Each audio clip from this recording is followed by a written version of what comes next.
So our next article, the theorem of parallel axis. 3 marks question should be asked on board exam. State and prove the theorem of parallel axis.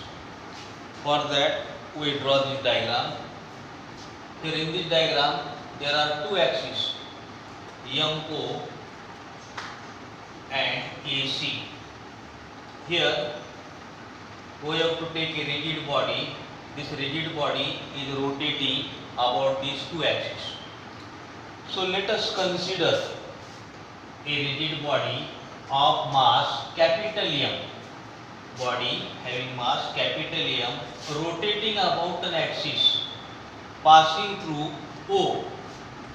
Let C be center of mass of that body. Let I0 is the moment of inertia about an axis passing through point O, and IC is the moment of inertia about an axis which is parallel axis passing through point C, where C is the center of mass.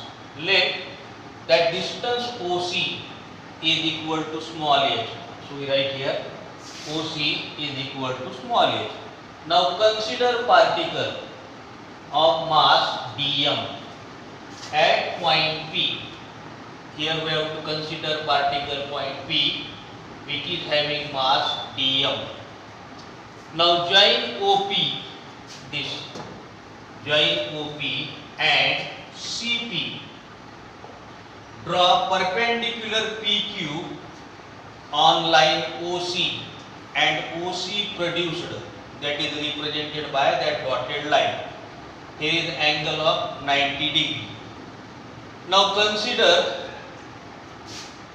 triangle OPQ, this triangle OPQ, this total triangle. So in that triangle, according to Pythagoras theorem, hypotenuse square is equal to base square plus height square. So we write here OP square is equal to OQ square plus PQ square.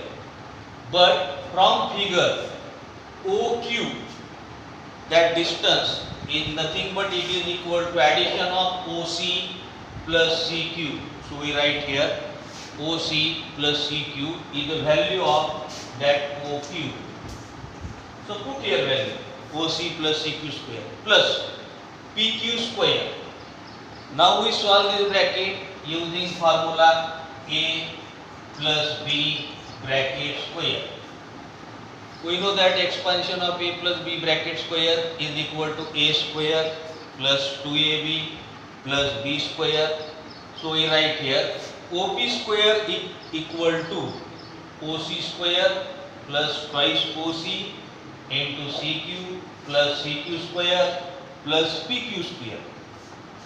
But from the figure CP square, we have to find out this value of CP square.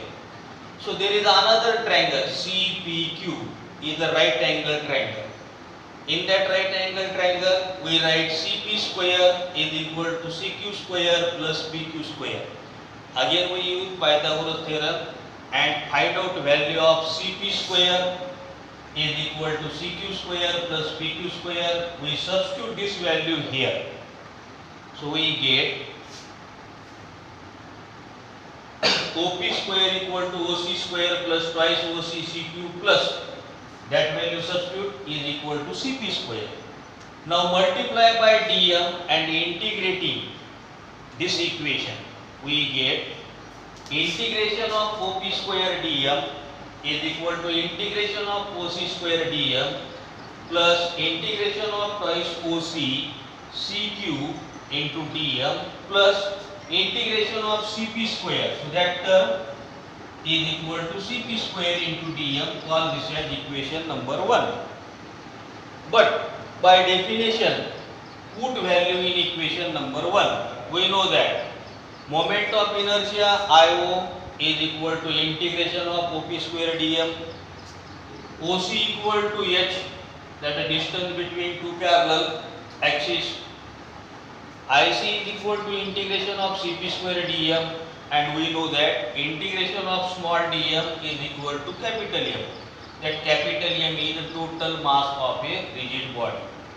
So when we substitute this value, our equation becomes I0 is equal to mh square plus take OC equal to h. So twice h common out of integration sign. Here remaining CQ dm plus integration of CP square dm is equal to IC. But we know that integration of CQ dm is equal to 0. By definition of center of mass, C is point where total mass of the body is to be supposed here. So integration of CQ dm is equal to 0. Now substitute this value here. We get IO equal to IC plus mh square. Now this is the proof of theorem of parallel axis. Now we see statement.